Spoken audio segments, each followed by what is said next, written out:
This is Caring for Kids on News Talk 760 WJR. Presented by the Children's Foundation. And here's your host, President and CEO of the Children's Foundation, Larry Burns. Thanks, Mark. Hello, everyone, and welcome to our October episode of Caring for Kids. Tonight, we have a great lineup, as usual. Joining us will be Dr. Michele Leno. Dr. Michele is a licensed clinical psychologist and founder and owner of DML Psychological Services and host of the show Mind Matters with Dr. Michele. We also have Jessica Miller, manager of community engagement for Isabella County and subject matter expert in collegiate recovery at the 1016 Recovery Network. We'll find out all about that. And Dave Crysler, operations consultant at the Crysler Club and member of a foundation-led group called Entrepreneurs for Kids. It's all coming up next on Caring for Kids, here on the great voice of the Great Lakes, WJR.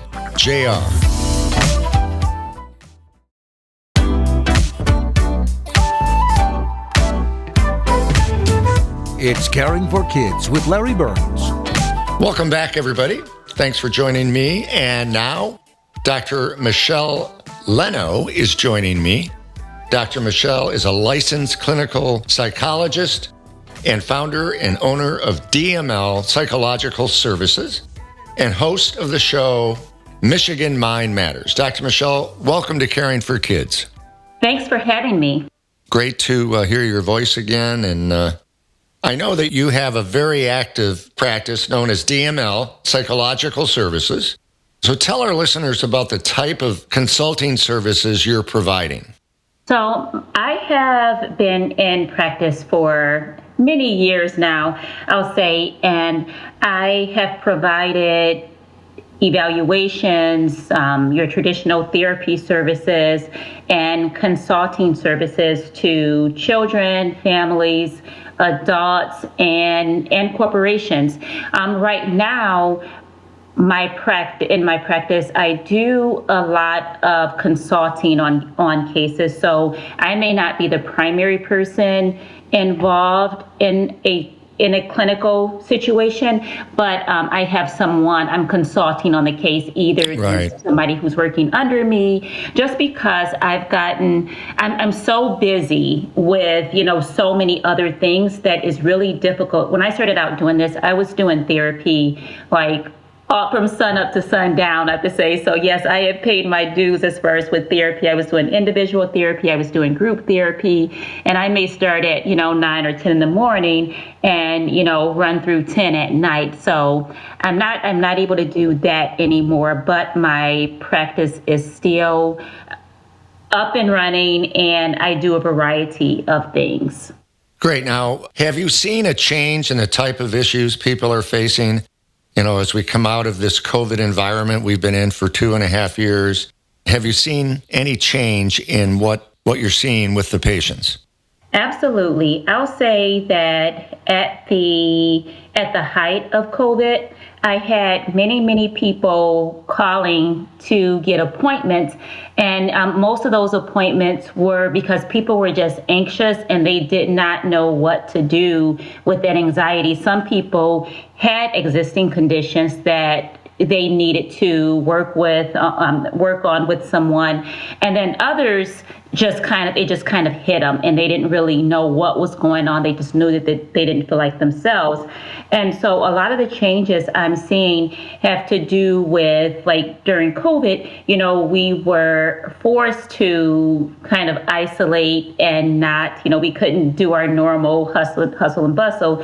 And so we were forced to, I guess, rethink life. And what's happening now is that more and more I have people calling me about career transitions because, they were working a job that they did not like. They had all that time to be off of work during COVID. And they thought, this may be the time. This may be, a blessing in disguise. It's time for me to maybe do what I was considering doing before. And although that's a good thing, there's also a lot of anxiety and uncertain around it. And so, yes, Absolutely. I'm seeing all sorts of changes, and more people are seeking therapy. I think people who never thought that they would talk to a therapist are now saying, you know what, maybe this isn't so bad. Right.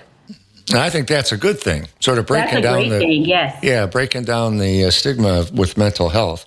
And we're talking with Dr. Michele Leno, who is the founder of DML Psychological Services.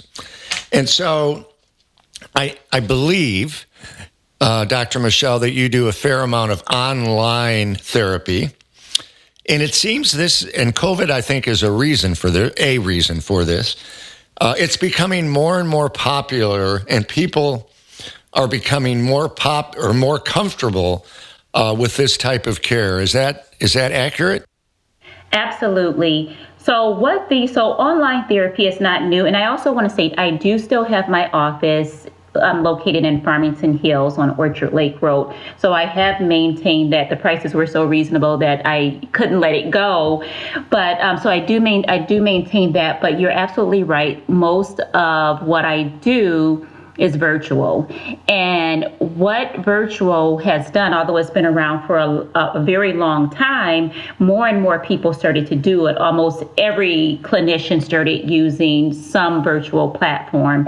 And it opened the doors for people who never considered therapy, or for people who just couldn't see themselves walking into an office to talk about their problems, or any concerns that they might have. And so now with this virtual platform, also I want to say a lot of times it's a matter of, oh my God, I'm working on the other side of the world and I got to get to this office in Farmington Hills. Right. And so virtual eliminates that problem as well. It has just made it so much easier for people. Now that said, is probably 50-50 in terms of who wants virtual versus who wants in person. A lot of people are getting frustrated with the virtual settings and clinicians only doing virtual. So, I want them to understand, we hear you and we get the frustration, and we're trying to work that out because we need to be able to accommodate everyone. Yeah, and it sounds like it might be a hybrid sort of situation, both in person in the office and maybe virtual the next time, and sort of combine those. That might make sense. Yes, because there are people who really, really want to be in person. Not everybody connects, in a virtual setting, especially there are some people it's their first time and they just want to be able to connect with someone in person. They want to go to that office setting and they want to get away. They don't want to sit in their cars. Maybe at home. They don't want to be with the kids and family. They want, because it's their time. It's self-care, and therapy should encourage that. That should be part of your self-care. And if that's what some need, I see it as our duty to accommodate them. Great. So I recently was a guest on your television show. First, thanks for the opportunity. It was a lot of fun, and let's talk about the show and what type of topics you cover and how broad is the coverage of the show throughout Michigan. Yeah, and you were a great guest. I definitely enjoyed our conversation. Thank you. And the show is actually Mind Matters with Dr. Michele. And we talk about so many different topics. Like when you were on, you were able to talk about like what's going on with the Children's Foundation, partnerships, youth programs. And so we cover that from, we want you to think of the show as covering anything that affects your mental health. So I've had makeup artists on there that talked about the stress of the business and how they're handling their depression and anxiety, from people that have gone through directly witnessing maybe a murder and, having PTSD or not knowing what's going on with them. So we try to cover everything because, and even someone having physical pain and physical conditions that affect them mentally, because, I really do believe that if you can improve your mental health, you improve your life. Absolutely. Yes. So we try to cover just, nothing is really off limits. And especially with this rebrand, we're going to get, deeper into the really personal stories and what's really affecting people. And not only that, we want to give people some solutions, like what is it? What's next? So we don't want to just leave you hanging with a problem. We want you to feel encouraged after watching the show. Wonderful. And how broad is the coverage in Michigan? And so people out listening to this can tune in. We are on TV20 Detroit and all of the areas that TV20 covers. So most of, I would say pretty much if you are in any of the surrounding Oakland, Wayne, Macomb, unless you have some sort of cable provider that doesn't offer TV20 viewing, then you should be able to watch the show. We also have what's great, as you know, is really popular. We have some streaming platforms. Right. And we have Flix TV, we have Las Vegas TV, and then we're in the process of, we'll be on Tubi soon. I know that's a popular one that people are watching. So, everybody has their phone in their hands, right? And so people like to be able to watch at their convenience. And so we have that as well. And because we want everybody to be able to see the show. It's great content. Thank you. You do a wonderful job as the host. People need to see it. So Dr. Michele, thank you very much for being on Caring for Kids and for all the things that you're doing to help people and to getting the word out about mental health. And it's okay to be saying, I need some therapy. That's a good thing. Absolutely. That shows a great deal of insight. Yep. Thank you very, very much. Thank you. Thanks for having me. You're welcome. Coming up next, we'll talk with Jessica Miller about her work in collegiate recovery programs. That's when Caring for Kids continues here on the great voice of the Great Lakes, WJR.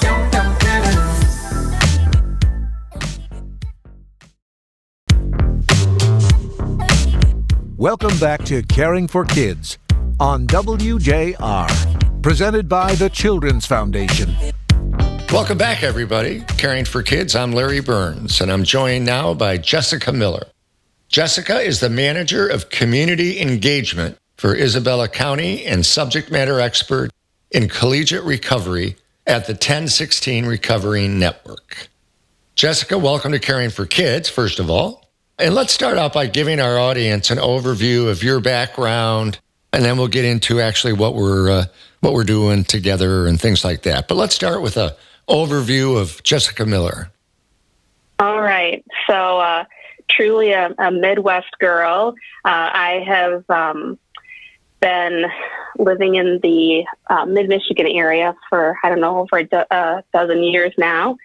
And I've been working with college students for over 15 years. And I really have found that that's a population that I love to work with. I am a person in long-term recovery. So for me, that means I haven't used alcohol or other drugs since February of 2013. Congratulations. Thank you. And it was really the opportunity to, blend my two passions of working with college students and then giving back to the field of recovery that I'm able to do now with our work with collegiate recovery programs. I have a background in counseling. I'm a licensed professional counselor. And then I also have a credential as a CAADC, which is a Certified Advanced Alcohol and Drug Counselor. Great. So I recently wrote an op-ed piece published by Crane's Detroit Business, and it was about a month ago, about students going back to college and how all of us, parents, friends, siblings, should pay attention to the behavior of students, particularly when they come home for break or they come home for Thanksgiving, to see if there's any change in their behavior. And so that's something that we're very much committed to at the Children's Foundation as well as the Jamie Daniels Foundation. And I just thought I'd bring that up. And I got some nice comments about that as a way to introduce you to talk about the 1016 Recovery Network and the many different things that you provide. Absolutely. So as an agency, we really provide a full continuum of care around things related to substance misuse, substance use disorders, and recovery. We think about kind of starting with the prevention aspect, and we have individuals that are out in the communities, working in the schools as well, doing alcohol and other drug misuse prevention. Then we have our collegiate programming, the CREW programs, which stands for Collegiate Recovery Education and Wellness, which the Children's Foundation and the Jamie Daniels Foundation has generously helped to support. Then we have our Project Assert program, and that is where we have wellness advocates in a variety of hospitals in the mid-Michigan area, and they're in the emergency department. So when individuals come in, they're able to have a conversation with those patients, help them, maybe they want to go into residential treatment, maybe it's outpatient, maybe it's nothing, and they just want to start planting the seeds. Then we offer our residential treatment program. We also have outpatient available. We have recovery housing for individuals that are looking to still have that support in a living, abstinence-based living facility.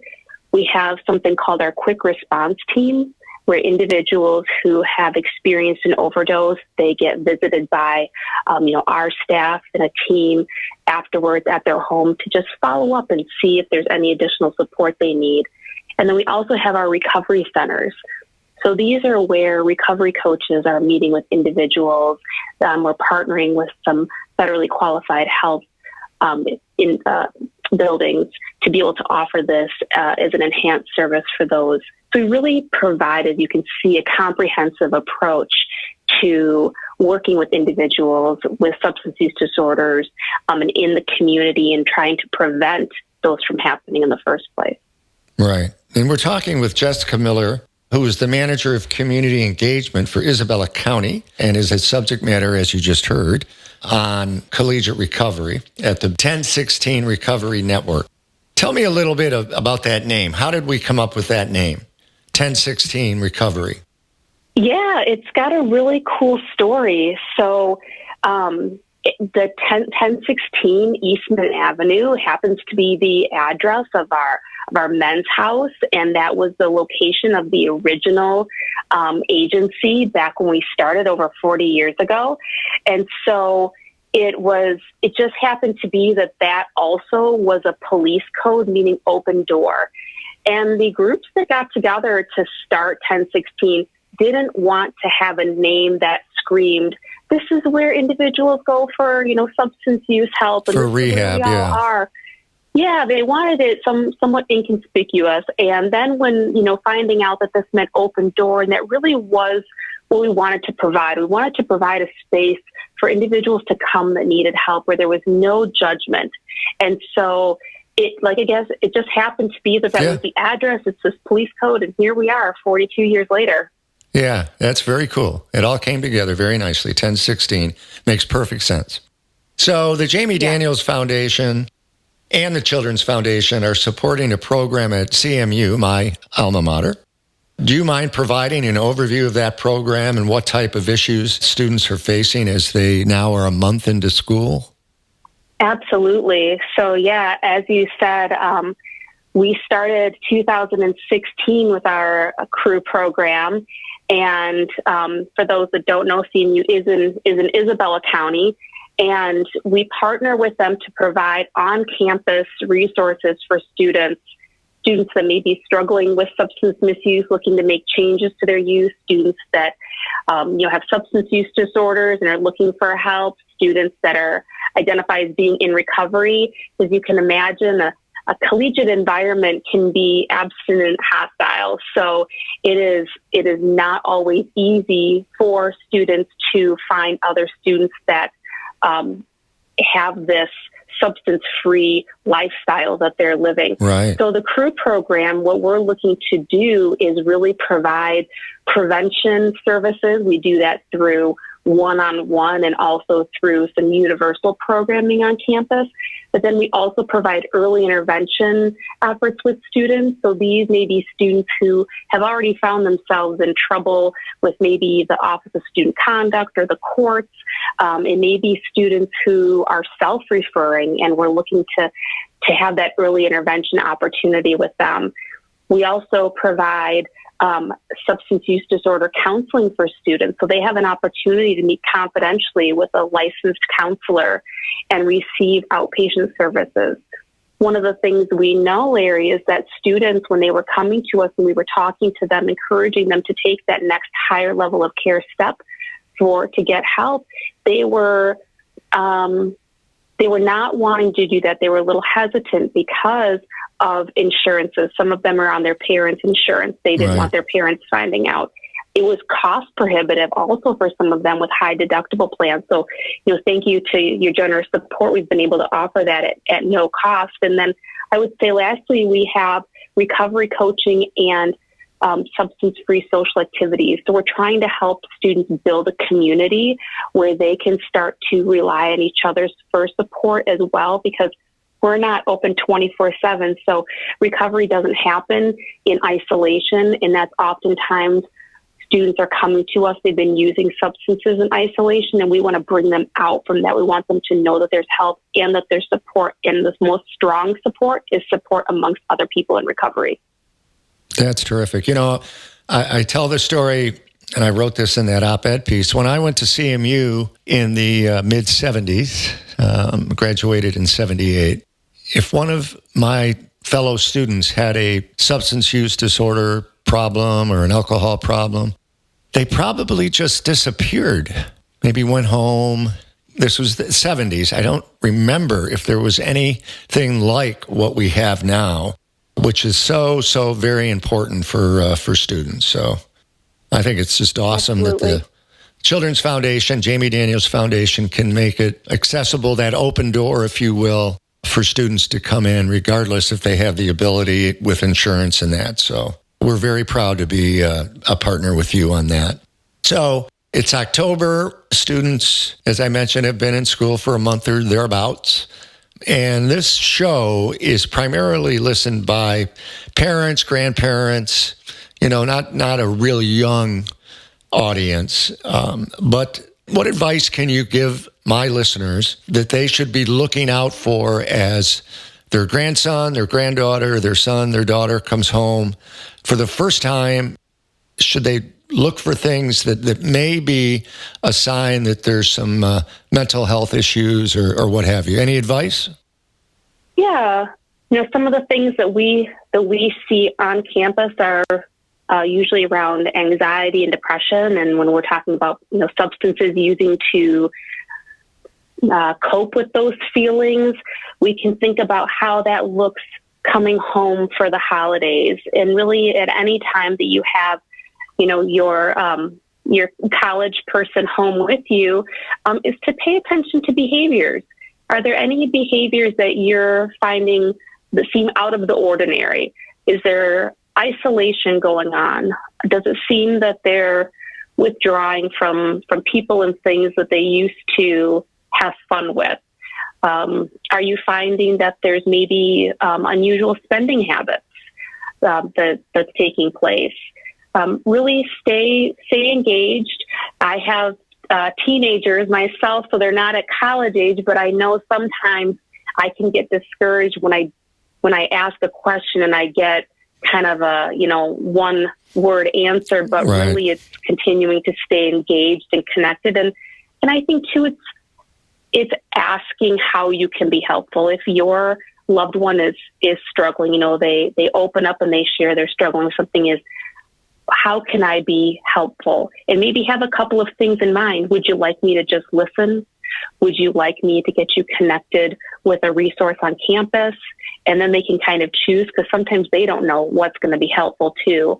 But not assuming that we know the best way to help our young people can go very far with them in conversation. Yeah, so talk about it and ask questions and try to have an ongoing conversation. So that's great advice. Well, Jessica, thank you for being on Caring for Kids, and thank you for being a partner with the foundation. And most of all, thank you for the great work you're doing. Well, thank you for having me on today. Yep, well, that was Jessica Miller of the 1016 Recovery Network. Coming up next, I'll be talking with Dave Crysler about entrepreneurship when Caring for Kids continues here on the great voice of the Great Lakes, WJR.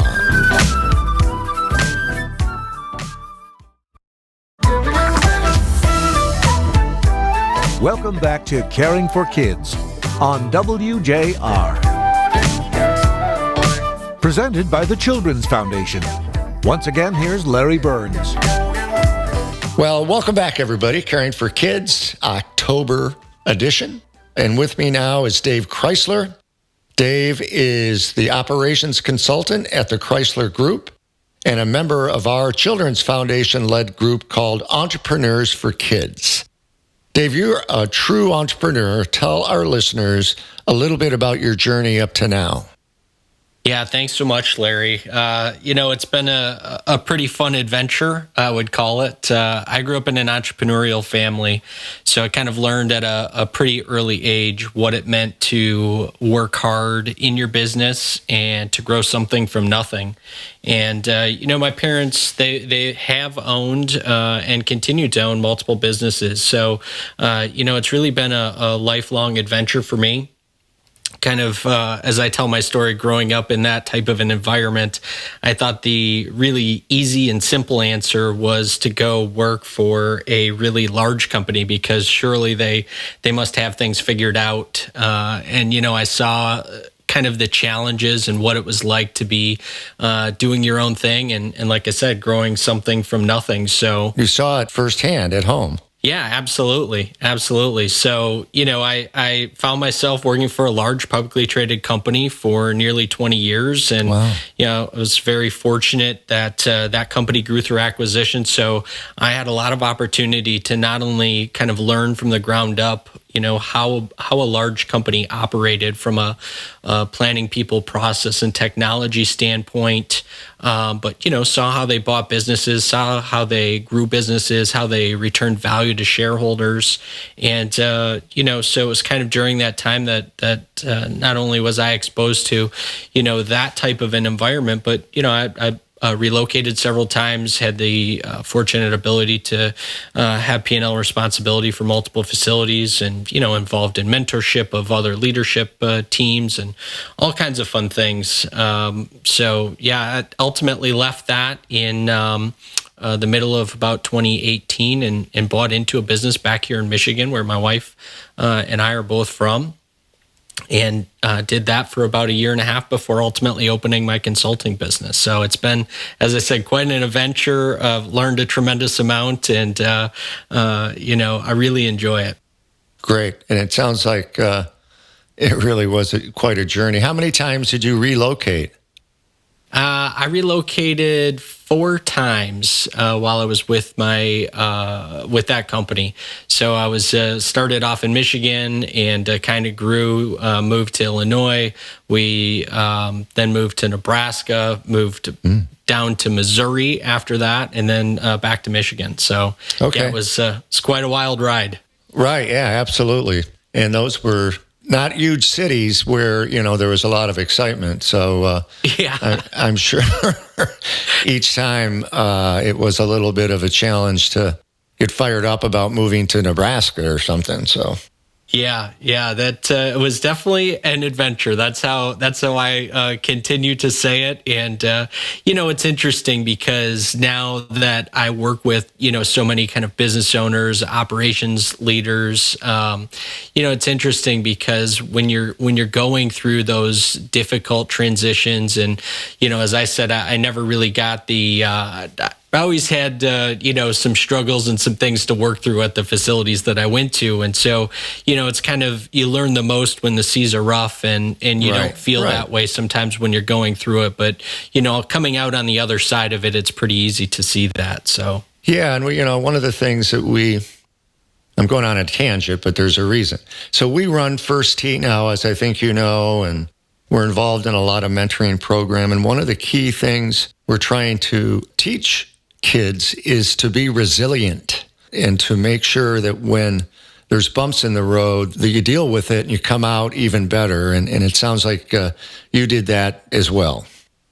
Yeah, and I to touch on that, I think it's just a tremendous lesson to pass on, especially to young folks, because, life is full of setbacks, life is full of challenges, and it can be very easy in today's environment with access to social media and kind of that comparison culture. And so, to pass on that lesson and to let folks know that, there will be some tough times that get thrown your way, and having that resiliency and the ability to kind of look past and take some lessons away from it and recognize that, you're going to come out the other side. I think that's a tremendous thing to be doing. Yeah. So you now have a very popular podcast. Tell our listeners what kind of topics you cover. Yeah, thanks, Larry. So my podcast is really dedicated to kind of finding and solving. Really bringing kind of everyday problems that operations leadership folks, business owners, that they're kind of tasked with not only identifying, but solving. As I mentioned, throughout my corporate journey, I kind of continually saw a similar story unfold as that company would acquire businesses. Often it was first and second generation family run businesses, much like my family ran a business. And, when you're in a larger environment, that kind of corporate structure, it's kind of commonplace that you have, not only the systemization piece of it, but you've also got a support system kind of built in. And a lot of business owners don't really have that. There's some different, you could join the chamber. There's some different types of organizations out there. But, bringing that kind of thought process to a podcast format is really what the goal is. So, we bring on, business owners, kind of subject matter experts, and we're really talking about a wide variety of topics, kind of front door to back door. So, customer service, sales and marketing related, all the way to, supply chain and shipping type of issues. And how do people find out about the podcast? Yeah, so the name of it is Everyday Business Problems. You can Google that and you'll come across it. We're on all the major podcasting platforms. You can also find it on our website, which is just thechrysler.club. And there's plenty of links there to it as well. Perfect. I love the name too. Thanks. So I'm talking with Dave Crysler, who's the operations consultant at the Crysler Group, which we just talked about. And now we're going to talk about his volunteer work. Dave, you're a very active volunteer. Thank you for that, including being one of the founders of the Children's Foundation's Entrepreneurs for Kids. Let's talk a little bit about the concept of Entrepreneurs for Kids. And COVID kind of put a major bump in the road because we were just getting rolling and then COVID hit. So tell us about the concept of it and then some of the activities that we've had over the last couple of years. Yeah, I would love to. So, the idea behind Entrepreneurs for Kids, it really started with a good friend of mine, another local entrepreneur, owns a series of car washes in the Metro Detroit area. And, he has always been philanthropic and has always utilized his businesses to support different missions, including the foundation over the course of time. And so, through that, and through some conversation, the idea behind Entrepreneurs for Kids was really kind of centered around, a couple of things. A lot of the charitable work seemed to have a very transactional component to it. So, when people would reach out and ask for donations, those types of things, it was often from our side, from the entrepreneurial side or business owner side, often felt very transactional. So we were really searching for a relationship-based, approach to kind of philanthropy. And so that plus this idea of each one of us kind of had what I would classify as a unique story to do the things that we do. While I grew up in an entrepreneurial family, as I just mentioned, I spent a long time working for a really large company before kind of finding my way back into this, into the entrepreneurship. And so, because of that, we felt like there was a need to kind of speak these different stories to that next generation and get them thinking about, no matter if you work for yourself, you want to bring a product to market, or if you work for any sized company, it didn't have to be a large one. It could be a small family-run company. There's this entrepreneurial thinking component that we really wanted to be able to speak into for that next generation. So it was kind of those two things coming together, Larry, that really was the genesis of trying to put Entrepreneurs for Kids together, and trying to build that kind of community of peers from the business owner standpoint, but obviously to utilize that to not only raise funds, but to ultimately impact that next generation. Absolutely. When Doug Farrick told me about Entrepreneurs for Kids, I said, let's go for it. I was very excited. And again, COVID kind of screwed things up a little bit, but you're making great progress. And can you tell our listeners a little bit about some of the things you've actually done as a group?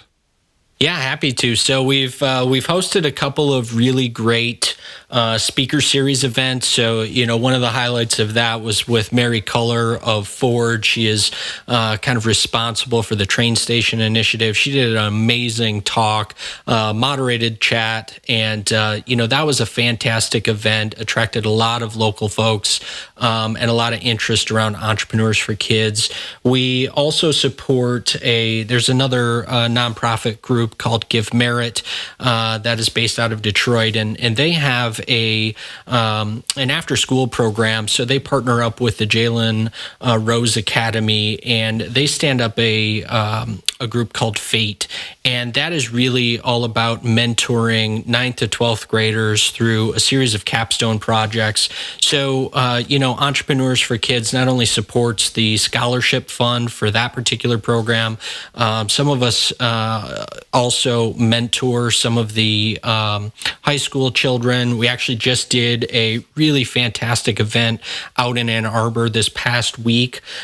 We attended Ann Arbor Spark, hosted the A2 360 Tech Week last week in Ann Arbor. So we actually took a class of 12th graders to that event, listened to a bunch of local entrepreneurs kind of tell their story, share some wins, share some things that they were working on, and again, kind of getting back to that centralized message of sharing what entrepreneurship and entrepreneurial thinking can do for you.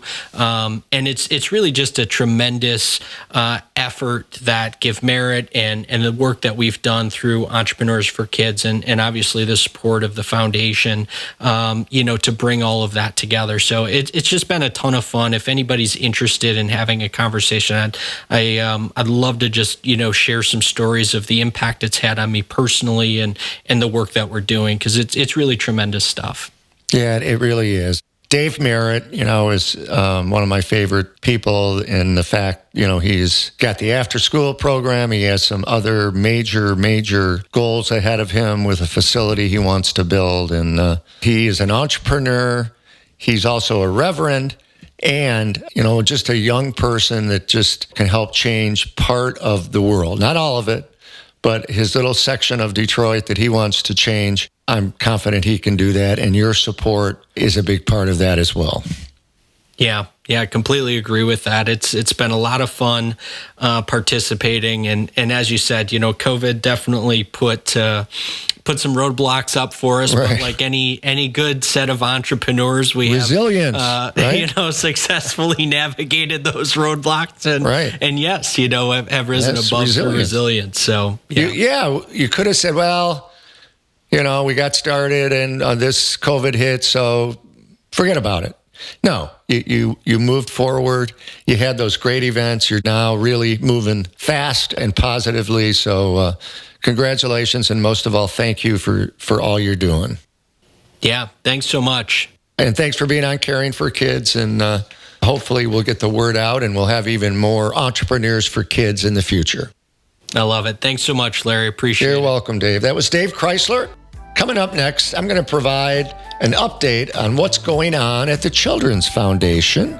Now that it's fall, we're very busy, and you're going to hear that right here on Caring for Kids on the great voice of the Great Lakes, WJR.